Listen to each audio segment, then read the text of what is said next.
Hey all, this is the November-December topic analysis, critique topic analysis by me, Amit. So Catherine did the K-apps, so I'm going to just be talking about some common K-neg positions and stuff I think is the best way to sort of think of when you're thinking of this topic critically. So let's get into it. So thinking critically, so wealthy nations have an obligation to provide development assistance to other nations. I think a lot of questions should be sent around a couple key phrases in the resolution and words. So the first one is obligation. I think thinking critically means to question what it means for an obligation to sort of be passed down from one nation to another nation. For example, why do some European colonial nations have an obligation to serve some of the nations that they've colonized? Or how is this obligation supposed to be deployed? Or what does it mean even for an obligation to be obliged to certain people within that nation? I think that brings up a lot of questions, and it opens up a lot of questions about underlying assumptions behind what the historical background is for what nations have done and have engaged in when approached with the question of if they need to provide developmental assistance to other nations. I also think it is very important to question what happens when other countries try to intervene historically. This is the common sort of argument that whenever a rich, Western country tries to go into other quote-unquote third world countries and try to help them and try to give them human rights and all these other things, it always just results in backlash. And we've seen this in places like Africa and the Honduras. It's just not usually been as effective as it has tried to become. So I think thinking critically also revolves asking yourself this question when you're trying to develop some type of basis for what a critique would look like on this topic. Second, what does it mean to assist the country and how would they develop? I think this is really important as well, right? Like, what development of a quote-unquote other nation do wealthy nations have an obligation to provide? Is it infrastructure? Is it the economy? Is it to influence more capitalism and a free market system? Is it to provide better schooling? Like, what does it mean for a country to develop, and how is that development actually assisting other nations? Would be my question when thinking critically as well.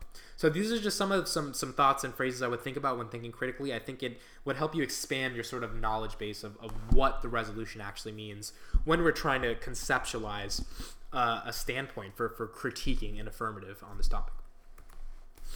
So the first one I think is the best K on this topic, to be honest. I think capitalism / imperialism /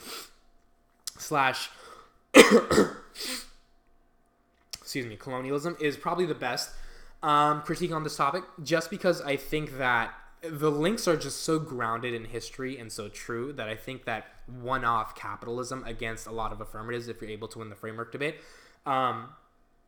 is still a really good strategy. So a couple links. One, I think human rights, right? Obviously, when countries try to go into other countries and claim human rights, that's only like an imperial tendency to say, hey, you humans are not living the right way. You are savages. We need to treat you how to learn the right way. Corruption, right? When a country says we're going to bring, $40 billion of money into your country, and all of that money is funneled into like private equity and big banks and things that aren't actually helping the nation, I think is important. One example of this is in the 2010 Haiti earthquake. American Red Cross pledged to build like 60,000 homes, and they built like 10. Right, so a lot of times these historical organizations have been corrupt, especially when they've been in the name of trying to help other institutions or countries. Specifically in Africa and Honduras, this has failed. Again, donors, right? UNICEF and the Red American Cross are probably the biggest known, entities to be really bad when engaging in this stuff. And the other link would just be that it props up the West, and it makes the West seem as it's the savior for a lot of these other countries. I think the reason I'm so fond on CAP is because I think that if you're able to just win the thesis claim on this topic that the countries that are living in the way that they live don't need developmental assistance because their way of life is different from Western modes of life, and their mode of life isn't necessitated upon individualism and the growth model and the free market system that capitalism insinuates as a healthy democracy. If you're able to win that thesis claim that way of life is still okay, it does not have to be in the way that the West upholds that life, then I think you're able to just win that the AF is a bad idea on a meta framing level, right? Empirically, the AF could be like, oh, we solved this. I think if you're able to win a framework argument, that it's like the fact that you think you need to solve something is the problem in the first place, really just makes Cap a really great K on this topic. I think some alternatives can be material, right? I think the broader realm of alternatives I'm running into when researching about this topic is just an historical analysis of what wealthy capitalist countries, imperial countries have done when they've tried to intervene, and that your scholarship in the alternative would be a rejection of that form of knowledge production and embrace a form of knowledge production that is situated and individualistic towards the specific country that the AF would want to help. So if the AF is like, a Honduras AF, or the AF is like a Nigeria AF, or the AF is like some random country AF, I think your cap tail term can be specific to developing a methodology that takes an epistemological approach to the specific country the AF is trying to help, and recognizing that that country has a different way of life, but that is still okay. And I think that alternative solves a lot of the AF in terms of what the AF is trying to do, and then just winning a lot of solvency deficits about why it'll be corrupt, it won't actually work, the aid is unsustainable, etc., really hypercharges alternative solvency and just defaults to neg on presumption. So I think cap and imperialism is obviously the best K on this topic. Granted, I don't think there's that much K ground on this topic, to be honest. I think there's a lot more disad ground on this topic, and critical disad ground. The AF makes the problem worse for structural violence reasons versus K ground. But I do think cap versus / imperialism is a pretty just solid K, just because the evidence is very rock solid on this topic. So here's another thing that I was thinking of, which is the resolution says the word other countries, and it says wealthy countries. So there's sort of a dichotomy. It says wealthy nations ought to do something versus other nations. So I think one critique, and if that's their plan text, right, if it's a whole res, just help other nations, I think we should question why the resolution calls some nation wealthy and refuses to label other nations, which would assume that wealthy is only based upon the physical wealth, or however the AF defines it, right? The AF says, oh, your GDP is 17 trillion, which means you're a wealthy country. That, denies the fact that there are other countries, other nations that are not wealthy, right, in the physical sort of economical standpoint, but they're still wealthy from maybe a spiritual standpoint, or from a cultural standpoint, or from a linguistic standpoint, right? There's so many other ways to measure wealth that I think you could create a pretty cool net benefit to why the resolution and the plan text itself says other nations versus recognizing that these nations have a sense of purpose to them, that they're not just meant as otherized to wealthy nations. I also think you get a otherization link, that whenever we label one nation and don't label the other nation, it creates a dichotomy. So instead of saying, wealthy nations versus XYZ nation, we call them just other nations, right? So they are otherized from our conception, they're otherized from our standpoint, they're epistemologically set apart from what we recognize as wealthy versus not wealthy, which probably creates violent dichotomies, and you can impact that to a lot of different reasons for why that's bad. I also think it can be a pick out of their plan, right? So you can be you can do the AF, except we should call other countries, something else. And I think calling them, wealthy, call these nations wealthy as well, right? Or change their plan text and replace the word other with something else, and get a really good linguistic net benefit, which is basically, a word pick net benefit, that, the discourse of calling other countries, otherized, sort of props up the same thing as third world countries, right? Why are they third world? Why are they outside of our, recognition of the first world? What does it mean to be in a third world, right? Other than a first world. I think you can just win a pretty cool net benefit off that. I don't think this is going to be the most popular critique on the topic, but I do think it's something interesting. And I do think it's something to break, probably in a round 5, round 6, or maybe an out round. It's not, your best bet for prelims, but it's something to shake someone up and just have, especially if someone breaks a new plan or something like that. I think as a generic K or a generic new strat, it would be probably, somewhat strategic in that regard. So D&G Baudrillard, high theory.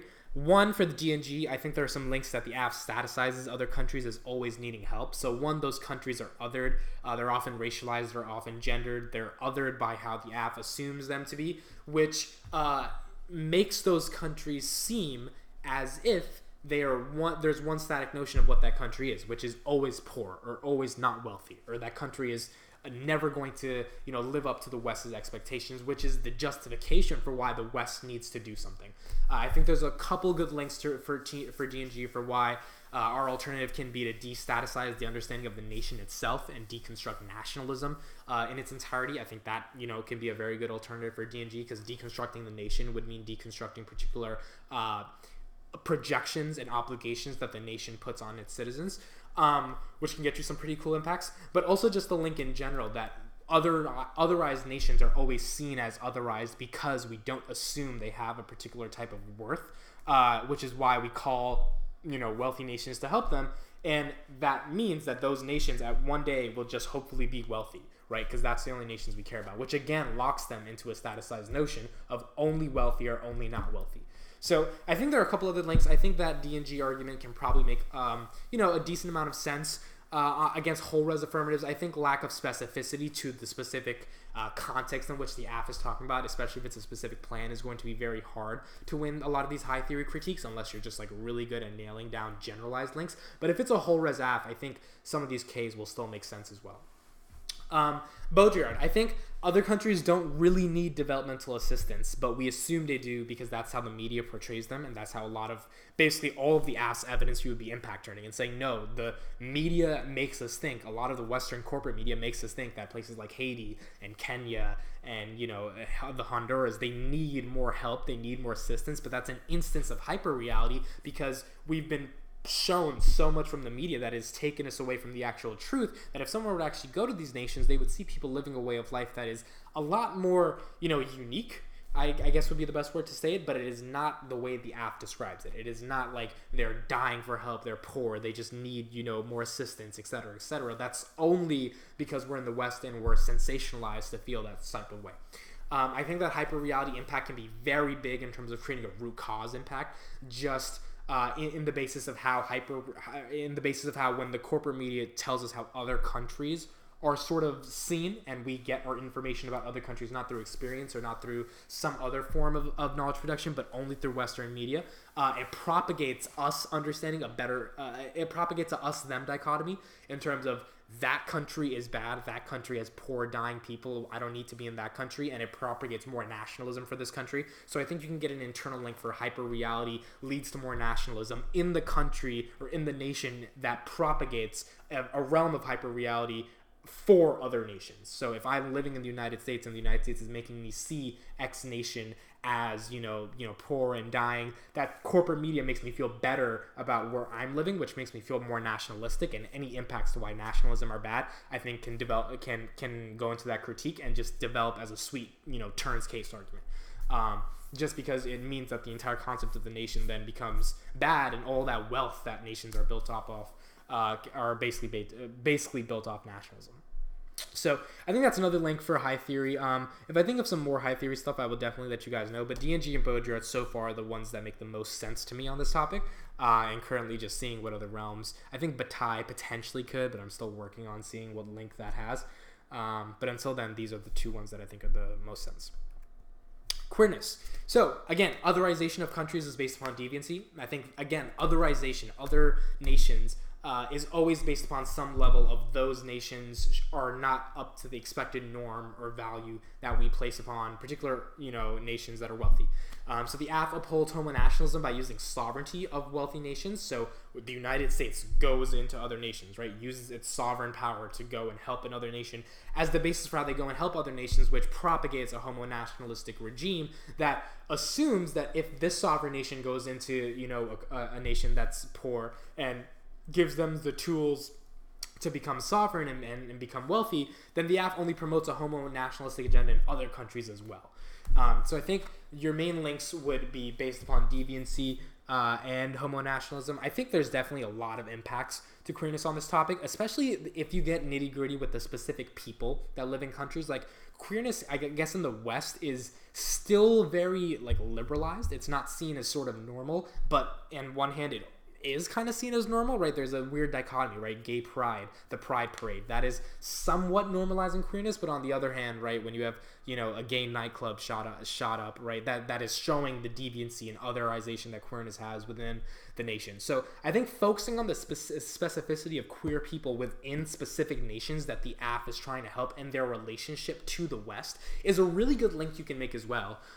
So if the United States is going into a nation like India or something, right, and India has a very weird dichotomy between how brown people can express their queerness, specifically because queerness is not really accepted in India. It's, arranged marriages are a huge thing. There's no real, basis to be able to say, I'm queer in India just based on the societal backlash you're going to get. What does it mean for the United States to go and help those people and develop and assist them, right? How are you assisting their lives? How are you developing a nation around their lives that is going to make them a wealthy nation? How are you solving any of the problems that exist, any of the dichotomies of otherization that exist within those other nations? I think these questions create a very hard time for the app to leverage the specificity of its empirical evidence about what it would do for its infrastructure economy to deal with the actual material lived reality of some of these queer individuals in other countries. So I think that's definitely something to think about, and that's one of the more nuanced links, I think, because if you can find evidence about, queerness in XYZ nation and how that relates to what the app is trying to do in that nation, then there is a lot of, K literature, in my opinion, and just a lot of impact framing you can do on that question that would probably turn the app, and also just show why the app is, really anti-queer and bad.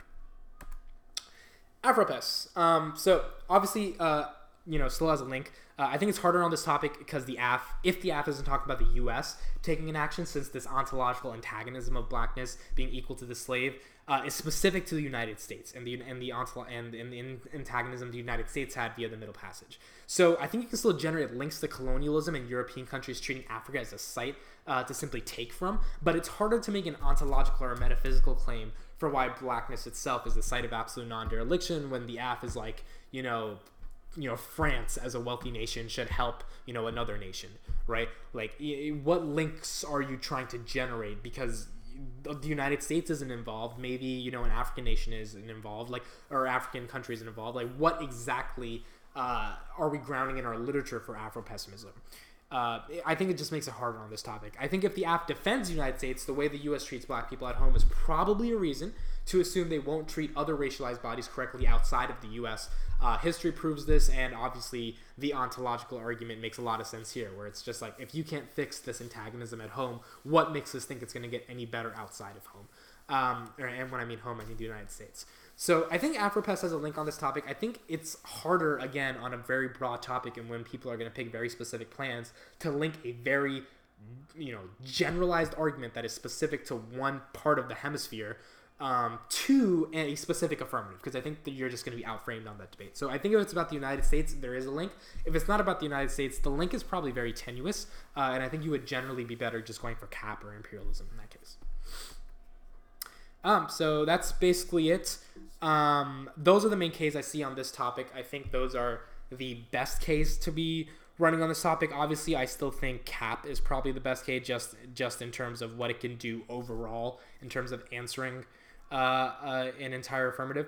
But those are my main thoughts. I know Catherine has KFs. Please check out her topic analysis to understand those. I will be giving a lot more thoughts just coming in the next month, next 2 months of just sending articles and a bunch of things you guys can see. But until then, I hope you guys enjoy this, and let me know if you guys have any questions. Thanks.